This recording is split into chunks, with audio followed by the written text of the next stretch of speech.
Bonjour, chers fans NBA, chers fans NRT, nous sommes le 9 septembre 2022 et vous écoutez l'épisode 16 animé par Léopold et Gaspard. Bonjour, ça va ? Ça va, j'ai mangé du ketchup à midi. J'ai pris des shots de ketchup. Écoutez, on est de retour avec l'épisode 16 aujourd'hui, on est content d'être de retour sur NRT. Beaucoup de choses se sont passées en NBA ces derniers temps et aussi en Eurobasket. Là, on est le 9 septembre et les Bleus viennent de gagner leur 8e de finale contre la Turquie. Un match très compliqué dans l'Eurobasket. Donc maintenant, ils sont en quart. Qu'est-ce que tu en as pensé de cette performance des Bleus ? Juste pour commencer en petite amorce. Une prestation qui commençait très très bien. Une première mi-temps plutôt bonne. Ouais, c'est ça allait sur les bons rails au début. Et ensuite, un troisième quart-temps, un peu à l'image des équipes qui jouent contre les Warriors notamment. Pendant l'année, ils se sont écrasés, quoi. Et Furkan Korkmaz s'est transformé en Steph Curry. Et bon, finalement, la France a repris le dessus en fin de quatrième quart-temps, mais c'était complètement chaotique. Et les Turcs peuvent s'en vouloir d'avoir laissé passer cette opportunité. Ouais, franchement, un grand Rudy Gobert, 20 points, 17 rebonds sur ce match. Donc voilà, on va continuer à suivre la route des Bleus dans l'Eurobasket. Mais on n'est pas là pour parler de ça aujourd'hui. Aujourd'hui, on va se concentrer sur la off-season, donc sur les plus gros contrats qui ont été signés. Beaucoup d'argent en NBA, hein. Les gens oublient qu'il y a énormément d'argent dans cette ligue. Mais voilà, donc on parle quand même des sommes astronomiques de plus de 200 millions dans certains cas. Et on va parler aussi des grands trades, des grands échanges entre équipes, des grands joueurs qui sont passés à d'autres équipes, pour un peu amorcer cette début de saison, pour mettre un peu les cartes à zéro, pour voir où on en est en NBA. Donc on va parler avec Gaspard de 12 contrats aujourd'hui, 12 contrats de plus de 100 millions, que ce soit pour 1 an ou 4 ans ou 5 ans, on verra par rapport aux joueurs. Donc c'est 12 joueurs, et on va dire chacun à notre tour, est-ce que ce contrat est rentable ou est-ce qu'il est trop cher pour cette équipe, pour ce joueur, pour cette situation ? On va commencer tout de suite par Anthony Simons, qui a été signé pour 4 ans, 100 millions, qui étend son contrat rookie pour 4 ans aux Trailblazers. Qu'est-ce que tu en penses de cette signature ? Pour moi, je dirais simplement que c'est rentable parce que Anthony Simons, il a prouvé cette saison que c'est un excellent joueur sur lequel les Blazers pouvaient compter. Et là, ils sont en train de se reconstruire et ils ont besoin du coup de certitude avec... c'est toujours pas mal d'avoir des joueurs inscrits sur le long terme dans l'équipe. Voilà, moi je pense que Simons, justement, c'est un joueur qui a pu jouer beaucoup pour les Trailblazers dernièrement. Donc il connaît le système, il connaît l'organisation. C'est un joueur très prometteur. Et en plus, les Trailblazers, ils n'ont pas vraiment beaucoup d'autres stars, quoi. Donc ouais, je suis d'accord avec toi, c'est une très bonne signature de mon point de vue aussi. Alors le prochain, Jalen Brunson, 104 millions, 4 années. Le max contract pour Brunson au Knicks, donc qui part des Mavericks. En tant que fan de Knicks, qu'est-ce que tu en penses de cette signature ? Moi, je m'en réjouis, sincèrement. On l'a bien vu pendant la saison et surtout pendant les playoffs que Jalen Brunson, il a un talent incroyable. Ça va être un excellent meneur pour les Knicks, j'en suis certain. Et c'est clair que ça va changer des Alec Burks ou autres joueurs quand Derrick Rose n'était pas là. Donc non, vraiment, ça va être un super titulaire et pour moi, 104 millions, ça vaut clairement le coup parce qu'il a un potentiel, même il va être All-Star. Je sais pas si je crois qu'il est déjà... All-Star ? Non. Tu sais que... Ouais, c'est chaud un peu. Bon, c'est vrai que sur ce poste, c'est compliqué d'être All-Star, mais en tout cas pour moi, ça vaut le coup. Et c'est des 104 millions très bien investis par les Knicks. Je sais pas ce que t'en penses. Écoute, NBA Twitter, ils étaient un peu méchants avec le pauvre Brunson. Moi, je pense qu'il mérite un gros contrat. 104 millions, c'est peut-être un peu beaucoup, mais après, les Knicks, ils ont tendance à overpay un peu. C'est vrai qu'il a fait des playoffs impressionnants. Il a porté l'équipe pendant l'absence de Luka au début. Et après, ils se sont écroulés contre les Warriors, mais ça, toutes les équipes le font. L'arrogance. Mais ouais, Jalen Brunson, c'est un joueur... il est bon, tu vois. Donc en vrai, moi je dis c'est un peu trop cher, mais pourquoi pas. On va voir l'année prochaine. Mais franchement, tu dis que c'est trop cher, mais avec le suivant, pour moi, je me permets de l'annoncer, c'est Damian Lillard qui va signer aux Blazers pour 2 ans et 121 millions d'euros. Et lui, pour le coup... C'est énorme. Ouais, autant pour Anthony Simons, je trouvais ça, mais en fait, je trouve que c'est beaucoup trop. Et je trouve qu'en fait, c'est un peu bizarre qu'il prenne un contrat aussi gros. Parce que lui, il n'est pas forcément super bien entouré. Ouais, c'est vrai. ça va pas l'aider à bien s'entourer justement parce qu'ils auront moins de disponibilité, quoi. C'est ça, le mec, du coup, c'est vrai que Brunson, 104 millions sur 4 ans, c'est beaucoup, mais lui, bon, il joue au même poste, et c'est vrai qu'il a beaucoup plus prouvé dans sa carrière que Brunson, mais 121 millions sur 2 ans, c'est 60 millions par an. Bah, je trouve ça trop, simplement. C'est vrai que Ouais. En fait, moi je pense que c'est ce genre de paiements genre, qui se font aux stars NBA. Par exemple, Dame, ça fait 1 an qu'il est blessé là. Et en fait, il a rien gagné dans sa carrière. Et je pense que là, les Trailblazers ils lui ont donné ça pour récompenser un peu sa loyauté au club. Il est quand même jamais parti. Et bah, il finit sa carrière. Je suis d'accord avec toi, c'est une somme astronomique d'argent. 60 millions par an. Mais voilà, donc pour moi aussi c'est trop cher, mais on va voir ce qu'il va en faire Damian Lillard.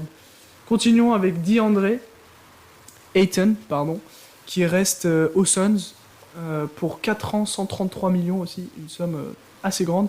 En fait, je sais plus c'était quelle équipe, je pense que c'était les Pacers, voilà exactement. Les perceuses. C'est les Indiana Pacers qui avaient proposé 4 ans, 133 millions, mais les Suns, ils ont égalé ce contrat et donc il reste aux Suns. Qu'est-ce que tu en penses de ce joueur et de ce contrat? Et ben DeAndre Ayton, il a bien sûr montré que c'était un grand joueur, mais là, je suis plutôt surpris qu'il re-signe aux Suns parce que bah, il a été plutôt critiqué à la fin des playoffs, même, Effectivement. même très critiqué parce que le gars c'est un first pick et il a quand même été sacrément décevant dans la série face aux Mavericks. Après, il n'a pas eu de chance de tomber contre justement un duo Brunson-Doncic qui était au Oui, mais top c'est de pas leur sa forme. position. Oui, mais c'est ça. Il n'a pas su faire la différence, quoi. Donc c'est ça ce qu'on lui reproche un peu. Oui, c'est ça. Je veux dire, le gars, il est first pick et il est dans une super équipe, super bien entouré, donc forcément, il devait faire mieux. Il n'a pas fait une assez belle partition. Mais là, je pense que c'est bon pour la confiance que les Suns lui redonnent un tel contrat. Il montre qu'ils ne l'auront pas non plus oublié et que sa place est encore en NBA. Ouais, il a clairement sa place en NBA, mais 4 ans, 133 millions, moi je trouve que c'est de l'ego des Suns de dire où ils ont peur peut-être de la répu qu'ils vont avoir en NBA, que DeAndre Ayton. Moi je pense qu'ils auraient dû le laisser partir aux Pacers, et ils ont eu peur du coup que les Pacers le chopent juste pour rien en fait. Parce qu'en fait ils vont le signer pour 4 ans et après ils veulent le trade, je crois. Je pense que c'est pour ça. Peut-être ils peuvent le trade même dans les 4 ans. C'est pour ça que je pense que les Suns ont fait ça. Je pense pas qu'ils voient un grand potentiel encore en lui. Donc pour moi c'est trop cher. Ouais, non, c'est sûr que c'est une manière d'analyser ce contrat. Ah, ouais, non, mais c'est sûr que t'as raison. C'est pour les Suns aussi une manière de se rassurer. C'est ça, ouais. Passons au prochain joueur, Darius Garland, qui prolonge 5 ans, 193 millions aux Cavs. Moi je dis c'est mérité.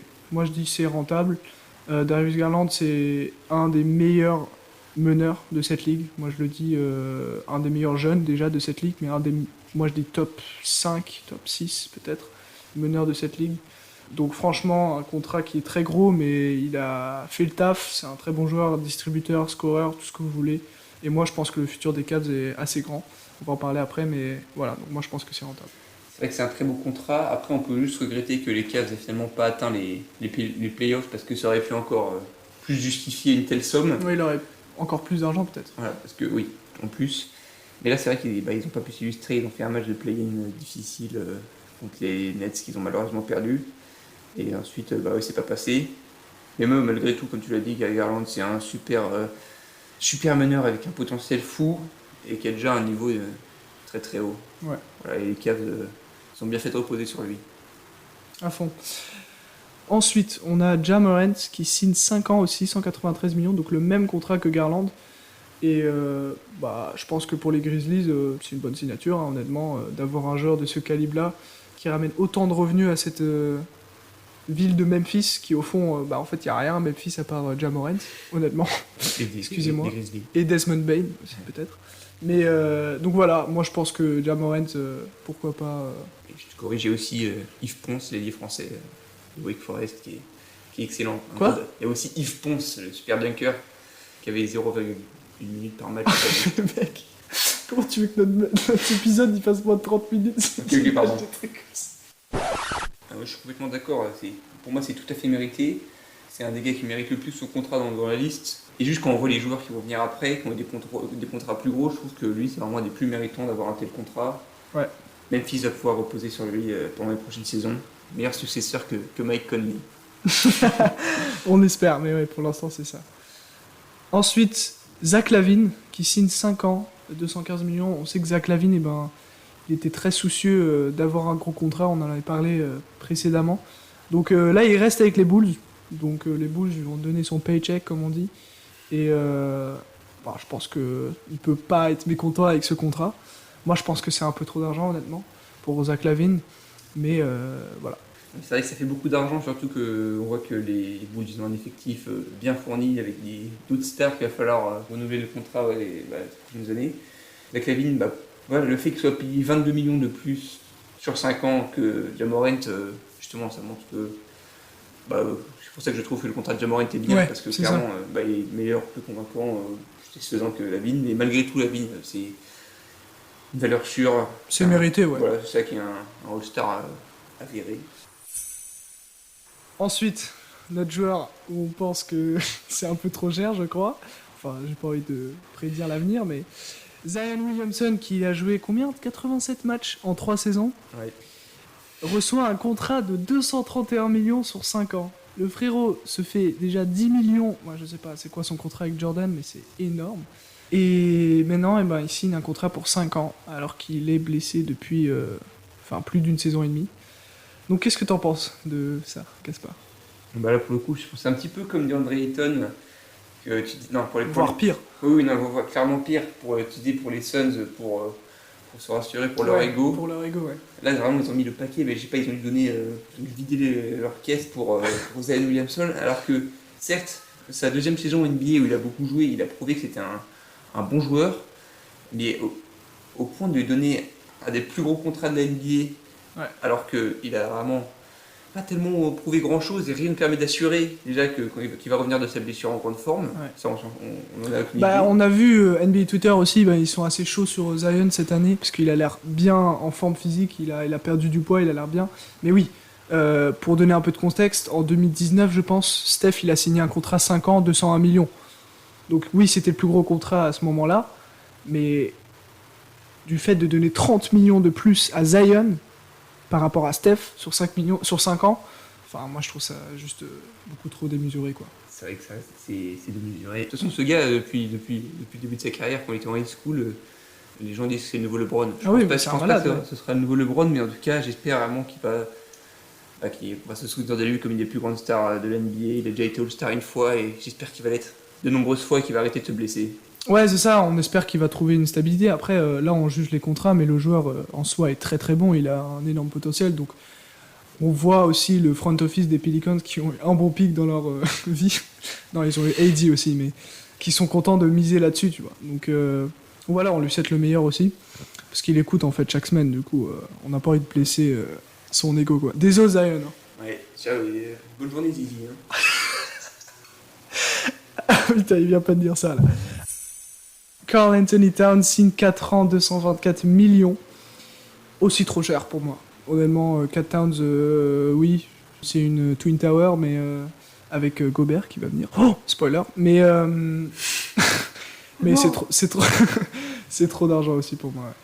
Ouais, Towns, pour le coup, lui, il est vraiment chaud. Et là, ça fait bien 3-4 ans qu'il est régulier au top niveau. Mais non, tout à fait, c'est... Je sais pas, c'est difficile à mettre en contexte en fait. On voit ces sommes-là et on se dit c'est trop à chaque fois. Mais en fait, peut-être c'est rentable pour un joueur de ce calibre-là, 4 ans, avoir une certaine stabilité. C'est quand même un franchise player assez important pour les Wolves. C'est vrai, et aussi, je pense que de toute façon, tous les contrats, ils ont vocation à... Genre, la somme d'argent, elles vont être de plus en plus grandes chaque année. Donc, ça se trouve, là, dans 10 ans, on va dire... Ouais, dans 10 ans, on aura des contrats à 300 millions, ouais. C'est ça. Donc, en soi, en général, bon, en ça vrai, va. je trouve pas ça trop déconnant. Ok, mais David... c'est vrai qu'il va quand même s'en mettre plein les poches. Hein. Ouais, non, mais il se met pas mal, ouais. Il va pouvoir s'acheter des grosses chaînes, là. Alors, Devin Booker, même contrat, 4 ans, 224 millions, reste aux Suns. Devin Booker, aussi des playoffs un peu décevants, tombé face à Luka Doncic et les Mavericks, alors qu'ils avaient quand même une bonne équipe, les Suns. On se sent quand même mal pour CP3, mais bon, c'est la vie. Mais Booker, voilà, il s'en met plein les poches aussi, il va pouvoir s'acheter pas mal d'outfits aussi. On rappelle que Booker, on l'a jamais dit, mais Booker est considéré un des mecs qui s'habille le mieux en NBA. Ça intéresse qui s'intéresse. En tout cas, moi, ça m'intéresse. Et aussi, pour ceux qui sont intéressés, je crois qu'il a rompu avec Kendall Jenner Mais ça, c'était genre en 2015.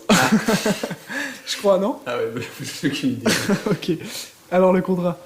Et le contrat, ça montre encore que les Suns, ils ont quand même une volonté de renouveler cet effectif. Ouais, c'est vrai, ouais. Qui n'a pas pu aller au bout de ce dont il était capable. On l'a vu déjà, la saison d'avant, il était en finale. Cette Ouais, saison, les ils ont fait moins bien. Mais malgré tout, on sent que ce titre NBA, Ils le veulent, quoi. voilà, ils le veulent et ils peuvent l'avoir. Il suffit juste que tout se goupille mieux. Là, ils sont tombés contre un os qui s'appelle Luka Doncic. Ils ont très mal géré, ils ont sûrement cédé face à la pression. Parce que là, au contraire de 2021, là, 2022, c'était l'année qui était censée être de la confirmation. Et justement, Ouais, on en a parlé avant. Ouais, je pense qu'ils ont un peu pris la C'était leur confiance. chance, quoi. C'est ça. Et là, Là, ça tombe à l'eau. Mais bon, justement, les Suns ont donné beaucoup d'argent à leurs joueurs pour leur dire on croit en vous. Et il va falloir retenter cette année. Hein. On va voir. Run it back. Alors, pour finir... Run it back, mais en mieux. Ah oui, run it back mieux. Putain, le slogan nul. Alors, les derniers deux contrats, Bradley Beal, 5 ans, 251 millions. Lui, il est quand même culotté, hein, Bradley Beal, parce que il nous parle de ouais, je veux partir de Washington, je veux gagner, je veux vraiment gagner. Tous les joueurs NBA, ils ont ce marketing interne où ils disent ouais, moi je suis juste là pour gagner. Mais en soi, on sait que tu veux la moulaga, mon frère. Mec, il reste à Washington dans une équipe qui perd depuis qu'elle a été créée. Non, ils ont gagné leur titre en 1970, je crois, les Bullets. Ouais. Mais c'était une autre, c'était même pas les Wizards. Avec Wes Unseld. Ouais, c'est ça. Ouais, c'est un très bon joueur. Très oublié dans l'histoire NBA. Et mais non, il signe 5 ans, 251 millions. Alors que Bradley Beal, bah voilà, c'est un joueur c'est une star, mais c'est pas une superstar de la NBA. Donc, trop d'argent. Et Bradley Beal ne gagnera jamais de titre dans sa vie. Point. J'acquiesce à peu près complètement. C'est quand j'ai vu l'ampleur du contrat qu'il avait signé, au réveil, je me suis dit, mais c'est pas possible. Il a pas du tout envie de gagner de titre s'il fait ce genre de contrat. Parce que là, autour de lui, c'est assez pauvre. Quoi. C'est pas avec Kyle Kuzma qui va aller chercher le titre. Avec ses pulls qui vont jusqu'aux genoux, là. Voilà, c'est ça. Non, mais surtout que les Wizards ne se sont pas particulièrement renforcés non plus cette saison. Donc je pense que ça va être une autre saison à se battre pour batailler pour les play-in. Et finalement, s'ils les atteignent, se faire éliminer assez vite. Hein. Aïe. Bah ouais, c'est la dure réalité pour Washington. Et le dernier contrat, Nikola Jokic, 5 years, 270 millions, record NBA. Moi je suis content, honnêtement, double MVP, joueur européen, un joueur très humble, un joueur très simple, qui joue un beau basket, qui partage le ballon, 5 ans de 70 millions. Voilà, Nikola Jokic, c'est rentable, c'est cadeau, bravo. Voilà, tout simplement. Moi je me dis, qui l'eût cru? Parce que franchement, quand on voit les images de lui sur un cheval quand il avait 11 ans ou sur sa carte d'identité quand il avait 13 ans où il était tout gros, et je sais pas, c'était vraiment le gars, quand tu regardes un peu de loin sur l'enfance, c'est le gars qui a le moins destiné au monde déjà à jouer au basket. Ouais. Et ensuite, il atteint la NBA. Bon, au début c'est moyen, puis il explose, et là, le fait qu'il devienne double MVP et avec un tel... le plus gros contrat, quoi. Ouais. Ça montre que franchement tout est possible, quoi. Le gars... ouais, c'est ça. Il le montre aujourd'hui en Euroleague, c'est vraiment une énorme star, il est trop fort. En Eurobasket, ouais. Ouais, en Eurobasket. En Eurobasket, ouais, non, c'est une machine et franchement, ouais, c'est cool. Tu vois, on sait que c'est pas un mec qui va dépenser ses 270 millions sur des habits ou sur des voitures. Il va faire quelque chose pour sa famille, ses amis ou son pays même. Donc, c'est l'homme le plus riche de la Serbie, hein, peut-être maintenant. Moi, j'ai une supposition. C'est qu'il est connu pour avoir deux frères qui souvent aiment bien se friter avec les joueurs NBA sur les réseaux sociaux. Je pense que c'est ces deux frères-là qui ont fait pression sur les Nuggets. Voilà, pour avoir un beau contrat. Peut-être ils ont lâché quelques tweets. Bon, dans tous les cas, le contrat, il est mérité. C'est beaucoup d'argent, quoi. Ouais, ça fait beaucoup d'argent, on se dit, mais vas-y.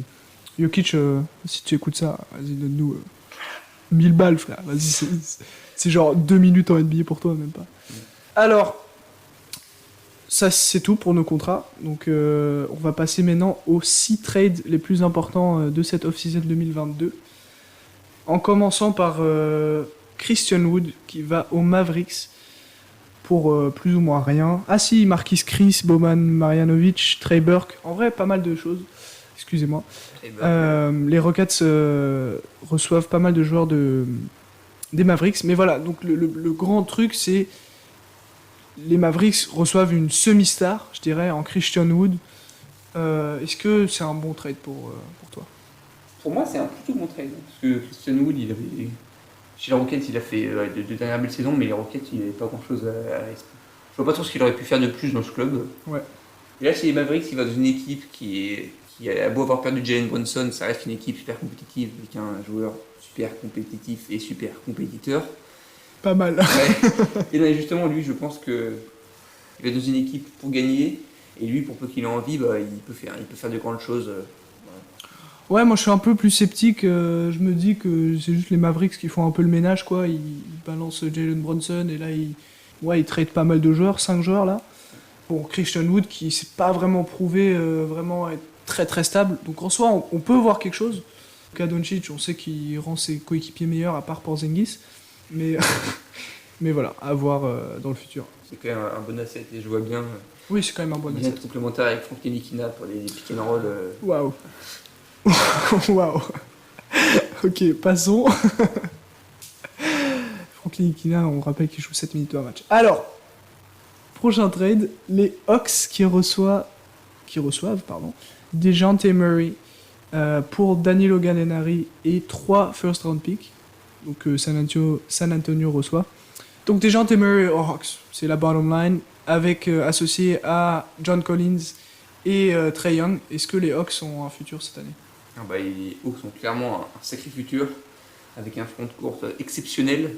Et Ouais. globalement, même en starting five, solide à tous les niveaux. Une équipe jeune qui donne envie. Bon, ça a beau être les Hawks en tant que Knicks, je les aime pas trop. Ouais. Je trouve que DeJounte Murray, c'était un super joueur et c'était dommage qu'il croupisse au fin fond du Texas dans une équipe en perte de vitesse. Ouais.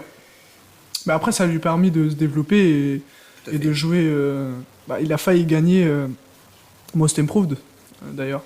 Non, mais tout à fait. Du coup, DeJounte Murray, c'est vraiment un Krakitos. Il a rejoint une équipe de Krakitos. À voir comment il se complémente. Krakitos associé aux autres Krakitos. Voilà. Vas-y, cet épisode il dégénère totalement. À voir comment il se complémente avec Avec Trae Trae Young. Young et toute l'équipe. Mais pour moi, c'est win pour les Hawks. Et après, pour les Spurs, ils récupèrent de bons picks. Pas mal pour reconstruire, même si j'ai l'impression que ça fait déjà pas mal de temps qu'ils sont en reconstruction, quoi. Ouais, c'est ça. Mais bon, Danilo Gallinari, il s'est blessé, le pauvre, donc il va rater la saison aussi. Mais pour moi, ouais, c'est ça. C'est un peu la difficulté pour les Hawks, c'est que ces deux gardes, deux meneurs qui ont besoin de la balle pour être efficaces. Déjà, Murray, il aime partager la balle, il aime beaucoup faire des assists. Et Trae Young, pareil. Donc, à voir comment ils vont être complémentaires, quoi. Mais où je vois DeJounte être meilleur, c'est surtout en défense, quoi. On continue par un des plus grands trades, un peu inattendu quand même. Pour un des plus grands joueurs Pour un des plus grands joueurs français de la ligue. en taille. En taille, un des plus grands joueurs, c'est pas mal, ouais, c'est pas mal. Rudy Gobert aux Timberwolves, donc il s'associe du coup à Karl Anthony Towns, les Twin Towers comme on les appelle, et le Jazz reçoivent Un beau package. un beau package, Malik Beasley, Patrick Beverley, C'est barré ensuite. ouais, qui est parti après, mais ça c'est pas important, Jared Vanderbilt, et 4 first round picks. Ah oui, ça fait quand même pas mal, hein. Ça fait quand même beaucoup. Donc moi je pense que ça fait beaucoup, honnêtement.